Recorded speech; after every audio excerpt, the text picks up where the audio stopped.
Okay guys, so in this video I'm going to show you how to do a quick solar analysis on any masses that you've created, and I'm also going to show you how to do it on just kind of regular elements themselves, in case you've actually done some of your kiosk design and want to do a solar analysis on model, using the model in place function.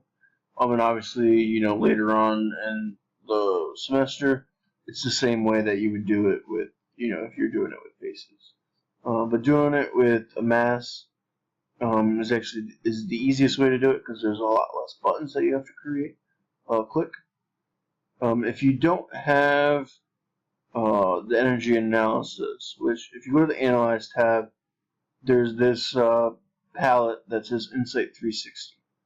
And you can see this is where the solar analysis is. If you don't have that, it's because it's actually a separate download. Again, it's in tutorial 8.1. I show where where to download this again is. But if you go to the Autodesk website, Students and Educators, and click on Free Software, and then All Products. If you scroll down to where it says Lighting Analysis for Revit, you just click on that and download that, and that actually brings in Insight 360, which has everything. So that's what you bring in. So when you do a solar analysis, the first thing that you want to do is you actually want to set up the sun settings for your view. So whatever view you're in, you want to set up your sun. So obviously, you could do a multi-day, which you could do a 1-year solar study. And then you can set up times, you can do sunrise to sunset. Probably, obviously, if you're doing a solar study, that's probably the best. Our ground plane is this, the site, so you want the ground plane to be at the level of the site. The location's already set. Obviously, you can see with this 1-year solar study, for some reason, it still has it going from first to the first of the January 10. Obviously, you guys would want to pick a more recent time. Actually, let me do this one as today. Then I can go back to the first, and then I could go to the end of the year. So that would be a 1-year solar study. You could do a winter solar study that does the winter solstice. For some reason, I don't know why it's picking those years and not New Year's. Like recent days. It's kind of weird, but so obviously you see you have the 4 solstices that you can do. You could do a single day, so obviously you could do like the same, like the equinox day or the winter solstice day. You could actually do a solar study for just that day. Still, you could just do it for a specific day at a specific time. These actually, let me delete. I can't do multiple. I'm going to pause the video for a second. Okay, so I deleted those out. Just what those were, basically, so each of these is kind of like a setup sun setting, but they're the same for every view. So if I was to do another 3D view and clicked on winter solstice, this would be the same. So like if you wanted a winter, the winter solstice of a still, and you wanted, maybe one in the morning and one at night in 2 different views, you actually have to do a duplicate and rename it something else. Duplicate was this button, duplicate, rename it, and then that's how you could get like different kind of like things on like a same winter solstice. So that's what all those were. But I'm going to leave it as a multi-day solar study there. So that's the sun, setting up the sun, and then you can turn the sun path on, see the actual sun and the path it's going to do. So that's kind of like start to the solar analysis. Obviously, it's not the real one. that you do through Insight. So once you have that setting set up, you hit on the solar button. And this is again under the Analyze tab and that new Insight 360 add-in that gets installed. So the study type you have between custom, and then there's another one that's new that's actually called Solar Energy Annual PV. And I've been trying to find information on this, what everything is, but Insight 360 is new. This actually was all in beta testing, just up to recently they released it, I think at the start of the new year. So I'm still trying to figure out what all this is, but I believe the Solar Energy Annual PV sounds like you can test the surface to see how much photovoltaic energy it'll create throughout the year. So that's kind of like a new neat thing where you can run, a solar voltaic test, for like say a roof, of your building to see if it would be worth putting up, solar panels on the roof. So that's kind of cool. But you can do custom. So all exterior roof surfaces. This is something that you would do if you were, you had kind of building elements. You actually designed a building and you put a roof on. If you did the architecture tab and roof, this would know to select all the roof surfaces. If you have building elements and you want to do like walls and stuff as well, this is where you would do user selection. And then you can hit do not, I always hit that do not show again, but it always does. So what this allows you to do is it allows you to pick faces. So you can see these walls that I put in, I can click those faces. I can also click the faces of the mass that I did as well. And then you'll also notice that there's like this finish button, so this is all grayed out. So once you're done clicking faces, you would hit finish, and that allows you to click those faces. So like if you did your kiosk as a model in place that way, and you wanted to do a solar analysis on it, that's how you would select those faces. But you can see there's another tab that says all mass faces.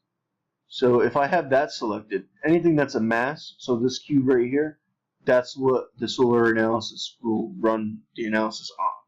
So that's why it's always nice to do quick concept masses, because you can just pick this all mass faces option and you don't have to worry about selecting anything. Obviously that user selection again is for stuff like when you do building elements and you want to do analysis for like walls and roofs and stuff like that, you can pick all the different faces that you want. So that's that. You can also see next to study type, you can click on like another settings window. Again, this is kind of just to check some stuff. A lot of it's all grayed out because it's already set up for you. Because it's kind of like a student version testing, so you really can't change much. But again, you can see, you can check the weather data, and this obviously the location of the project to make sure it's correct. You can see here how the reason I showed you to set up the sun settings is because the analysis period uses the sun settings that you set up. Obviously, you can go into here and either click on a full annual. I set up a full annual in the sun settings. So you can do that or just use the sun settings. The analysis grid I usually just leave as is, and then again all this stuff is grayed out. And I believe even if I switch it to full annual, it still stays grayed out. So I just leave it. The last thing is if you click down on this, it gives you a couple more options. So obviously cumulative insolation. And well, actually, before I get into that, I can show you here. So this is basically the units that are going to be displayed. Typically, here we probably work in BTUs the most for solar radiation, I would say. This is watts and kilowatts, I believe, or kilowatt hours and watt hours per meter squared. We typically like to work in BTUs per foot squared here. So peak. So now getting back into these. So cumulative insolation. Insolation just means kind of solar radiation study, or solar radiation, I should say. Obviously, this is the study itself.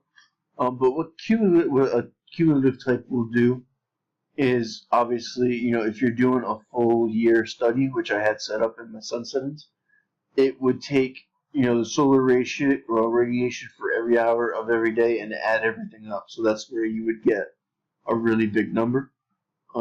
If you do peak, basically it's just going to display whatever the peak radiation is for the year. And then if you do an average, obviously it would take the average for, the year and display that on the surface. I'm gonna say average. I'll do average. And again, this is stuff that you can change later on. Um, these are kind of just like different styles that you can present. That you can pick on, and it just helps you display the units a little better. I believe I usually just leave it on default. I kind of never mess with this stuff. Default usually kind of helps. If you want, you can export the results to a CSV table, which is a type of Excel file. I never usually do that.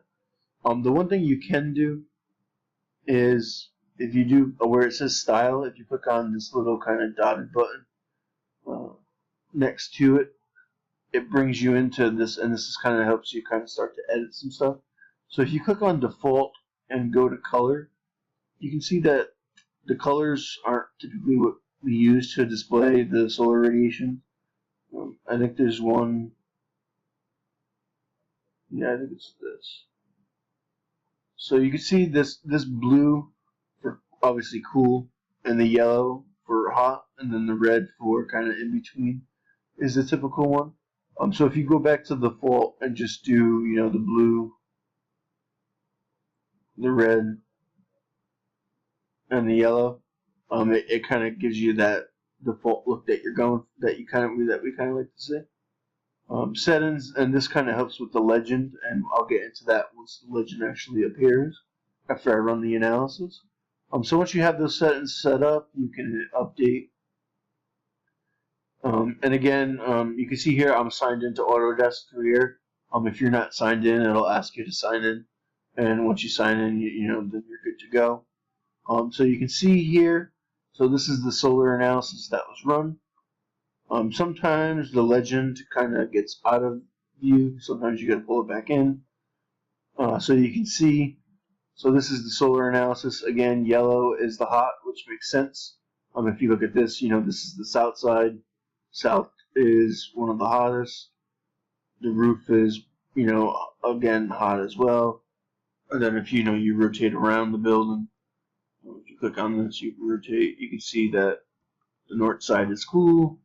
And then, because of the other building, this starts to be somewhat cool there. The one thing that I do want to mention, and again, if you rotate, this will kind of disappear on you. Basically, when the solar analysis runs, you see that this is kind of a cube that's created around your building. So what you can do is after you run the analysis, instead of trying to delete this cube to something else, delete it and then rerun it again, you can just rename this view. Say solar analysis 1.